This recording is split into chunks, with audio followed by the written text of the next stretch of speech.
Hallo und herzlich willkommen zu einem neuen Video von Wohnmobil Privat mit Vermietung. Mein Name ist David und im heutigen Video geht es um die Markise. Worauf muss man achten, was ist einzurasten, was ist einzustellen, damit die auch richtig hält. Wie ist das mit der Befestigung bei Wind, was ist da zu beachten. Ich zeige es euch, bleibt dran, bis gleich.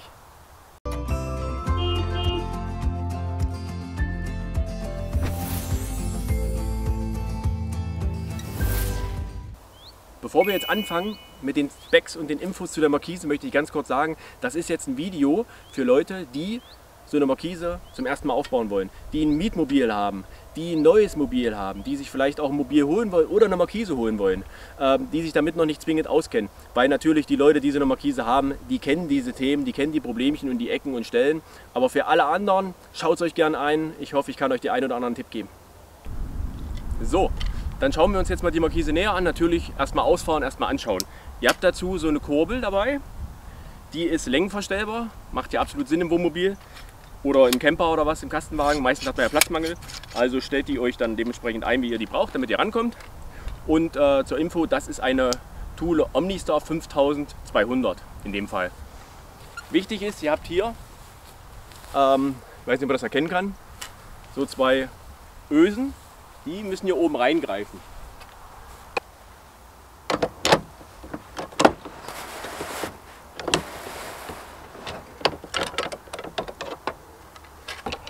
Und passt bitte auf, wenn ihr hier rangeht, da kann man immer mal schnell so an den Lack kommen hier.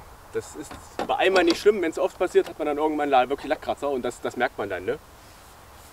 So, und wenn die hier eingerastet ist, in dem Fall jetzt kommt die zwar wieder runter, aber manchmal ist das so, da bleibt das so hängen. Nicht wundern, das ist extra so gemacht, das ist Absicht, damit die auch hängen bleiben kann. Ja? Zumindest zur Installation und Deinstallation. Wenn ihr sie lösen wollt, dann müsst ihr einmal kurz einen schnellen Dreh mit dabei hochdrücken, dann kommt die wieder raus. So. Dann leiern wir sie wieder runter. Und ihr seht, ich hätte die Kurbel jetzt in meinem Fall zum Beispiel schon mal wieder länger machen sollen, aber das geht jetzt mal so. Und nicht wundern, wenn ihr die beim ersten Mal runterfahrt, da ist es eigentlich immer so, ich sehe das immer bei Mietkunden, die sind dann immer überrascht und denken, da geht was kaputt. Ja, jetzt ist die zum Beispiel gerade ein bisschen rausgerutscht, das soll eigentlich verhindert werden, dadurch, dass er einrastet. Und die hängt natürlich jetzt ziemlich weit runter, da kann aber nichts passieren, die sind dafür gemacht. Wenn natürlich jetzt ein bisschen Wind sein sollte oder so, dann ruhig oder grundsätzlich kann die Partnerin oder was oder der Partner oder was, wer gerade frei Hand hat, der kann natürlich auch ein bisschen stützen. Es geht aber auch so. Dann fahren wir hier die Stützen aus. Die liegt hier drin. Hier hinten ist sie natürlich mit dem Gelenk versehen. Da könnt ihr hier einfach ziehen einmal. Dann rutscht das da vorne aus der Halterung raus. Und dann könnt ihr den ganz normal hinstellen und dann macht ihr natürlich dann mit dem Hebel dementsprechend die Fixierung und schiebt den hoch, bis ihr den gewissen Druck habt, den ihr braucht. Rückwärts ganz einfach wieder einfahren, diesen hier hochschieben, den randrücken, dann ist der wieder fixiert hier drin. Dann steckt ihr den wieder hier rein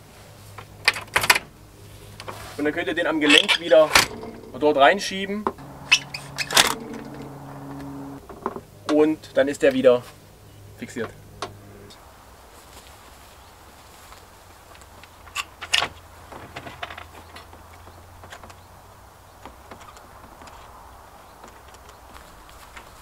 Und dann sind jetzt hier diese speziellen Häkchen hier.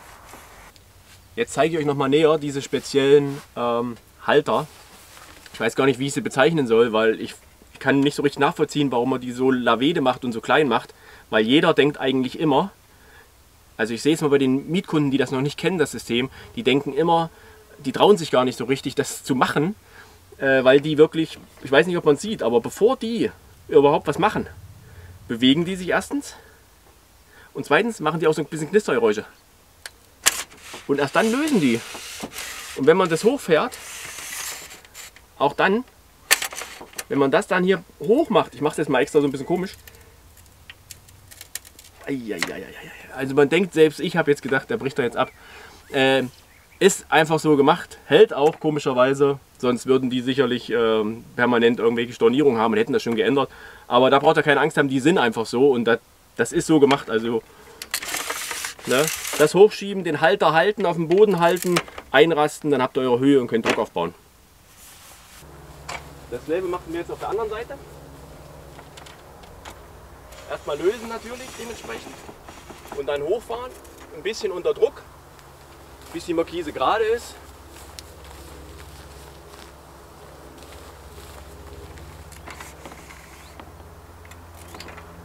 Runter, hochdrücken, einrasten.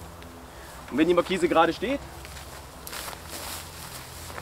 dann seht ihr, ist die natürlich auch schon ein bisschen gespannt. Aber ich kann euch eins sagen, es ging mir auch am Anfang so, wenn Wind ist, dann flackert das. Und wenn das ein bisschen flackert, dann hört ihr dieses Geräusch im Mobil noch viel lauter. Und dafür gibt es hier diese Haken. So wie ich eben schon mal kurz von der Ferne gezeigt habe, um das richtig stabil zu kriegen, müsst ihr dieses Teil hier rausnehmen, ist auch hier aufgemalt. So habe ich es damals auch entdeckt für mich, weil ich nicht richtig zugehört hatte. Also ihr müsst das einfach hier rausziehen, das ist hier nur eingeknackst. Und dann seht ihr hier an diesem Träger so ein paar Nasen, wo der hier einrastet. Und ihr seht schon, das ist hier richtig wackelig und das hängt nur. Ist noch kein Druck drauf und das macht richtig Windgeräusche dann, wenn das so sich bewegt, die ihr drinnen hört. Ja? Und wenn ihr das hier ran, bisschen mit Druck, bisschen spannen und dann ist da schon richtig Druck drauf, dann hält das richtig und bei Wind habt ihr nicht so einen Stress, ist stabiler. Und wenn ihr es wieder lösen wollt, wenn ihr wieder los wollt, hier wieder rein, wieder einrasten und fertig. Und auch da muss ich sagen, war ich am Anfang nicht richtig dabei und habe nicht richtig aufgepasst und habe die nicht so auf dem Schirm gehabt. Und habe erst während der ersten Tour festgestellt, ach, die brauche ich. Weil dann habe ich nämlich hier richtig Spannung drauf. Und erst wenn die Spannung da ist, seid ihr auch zufrieden mit eurer Markise. Jetzt haben wir die Markise aufgebaut. Vermeintlich sind wir zufrieden, wir sind auf dem Platz angekommen. Markise steht und wir möchten uns jetzt in Ruhe hinsetzen und ein bisschen entspannen. Jetzt möchte ich wieder ins Mobil und möchte mir ein Bier holen. Oh, wie ihr seht, eckt das hier an und ich komme in mein eigenes Mobil nicht mehr rein. Das ist ein Konstruktionsfehler, wo ich mich frage, wie kann das passieren? Ich weiß nicht, ob das jetzt bei Carrado jetzt so Standard ist oder ob das bei der Installation passiert ist, dass das so tief ist. Gebt mir gerne mal ein paar Feedbacks, ein paar Kommentare dazu, ob das jemand kennt, dieses Thema. Mir ist das aufgefallen, wo ich das erste Mal, wie gesagt, die Markise draußen hatte und wollte wieder ins Mobil. Es gibt dafür zwei mögliche Lösungen. Entweder drückt man hier, also man kann da an dem Bein noch mehr Druck nach oben aufbauen, dann rutscht das gerade so vorbei, bleibt dann aber meistens trotzdem ein kleines bisschen mit der Gummilippe hier oben immer hängen. Was natürlich auf Dauer auch keine Lösung ist, denn diese Gummilippe, die wird natürlich auch nicht besser. Oder natürlich, man baut auf bei offener Tür. Ja? Kann sein, dass es bei vielen anderen auch so ist. Ich persönlich finde es ein bisschen speziell. Ich mache es immer so, ich mache die Tür auf, tagsüber habe ich die Markise stehen, nachts mache ich die rein, weil wir keine Dauercamper sind. Meistens wechseln wir öfters mal den Platz oder ich habe dann nachts auch das Problem, dass durch den Wind die Markise Geräusche macht und das stört mich und das ist schnell gemacht. Allerdings gibt es ja viele, die haben die Markise dauerhaft stehen und dauerhaft installiert und die haben natürlich dann das Problem, dass die entweder nicht mehr reinkommen ins Mobil oder aber rein theoretisch nachts die Tür offen lassen müssen und das ist natürlich eine unmögliche Geschichte. Also wir für uns machen das so, da wir die Markise auch nachts wieder reinmachen, wir haben die Tür offen und dann installiere ich immer noch an der Tür ein paar Gummispannbänder, die ich am Spiegel, mit dem Spiegel verbinde, sodass die auch nicht durch Wind zugeknallt werden kann. Weil wenn die natürlich hier steht, die Tür, und knallt zurück, dann knallt die hier wieder gegen. Ja, und wie man hier sieht, gibt es auch schon so ein paar Druckstellen. Ja, also das ist so ein Thema, wo ich sage, ja, ich freue mich auf die Kommentare, ob das jemand auch vielleicht von sich auch kennt. Ne? Also, jetzt wollen wir mal schauen, wie fixiere ich denn diese Markise gegen Wind? Also grundsätzlich muss man sagen, wenn ich hier mal hochdrücke, die ist schon ziemlich fest so. Das liegt daran, dass wir natürlich vorhin die Stange ausgefahren haben und dann schon Druck aufgebaut haben. Aber wenn ihr die länger stehen lasst und es auch mal windige Zeit ist, eine windige Phase des Jahres oder was, dann solltet ihr die auf jeden Fall fixieren. Und dafür benutze ich diese Heringe. Hammer festmachen, reinschlagen und parallel zusätzlich habe ich mir einmal hier so einen Strick gebaut. Und da sind habe ich einfach zwei Ösen reingemacht. Und den mache ich einmal oben an der Markise fest, an der Ecke und einmal natürlich am besten diagonal ein Stück weg, soweit wie er eben kommt, ne? Und schlag mir den dann rein, dann ist die eben auch von der Ferne nochmal fixiert oben. Allerdings ist das hier natürlich keine professionelle Lösung und ist nur so eine Notlösung, die ich für mich aber benutze, weil ich die Markise eh nur mal kurzzeitig immer draußen habe und nicht länger und auch nicht nachts, und wenn Wind ist, dann lasse ich es auch besser. Aber wer eine professionelle Lösung sucht, dafür habe ich natürlich auch mal ein bisschen recherchiert, die zeige ich euch jetzt. So, jetzt schauen wir noch mal, was es da für professionelle Lösungen gibt, um so eine Markise auch sturmfest zu machen. Meine Lösung ist natürlich für mich jetzt vielleicht ausreichend, aber es ist natürlich keine professionelle Lösung und ich glaube, ich werde mir das auch mal zulegen, was ich recherchiert habe. Ich habe mir die Sachen angeschaut, die sind super bewertet, die kommen super an, deswegen empfehle ich die euch auch. Ich habe die auch unten verlinkt in der Beschreibung, da könnt ihr euch die direkt näher anschauen. Einmal sind das die Bodenanker, mit denen ihr gut die Fixierung festmachen könnt. Die sind ohne Werkzeug, wie ihr seht, zu befestigen. Da müsst ihr nicht mit einem Hammer auf dem Campingplatz rumhämmern. Habt nicht diesen Umstand, müsst ihr nicht mitführen. Die kann man per Hand eindrehen und die halten auch in jedem Untergrund. Die empfehle ich euch. Da gibt es zwei verschiedene Größen, 9 Zoll und glaube ich 12 Zoll, 21 und 20 Euro.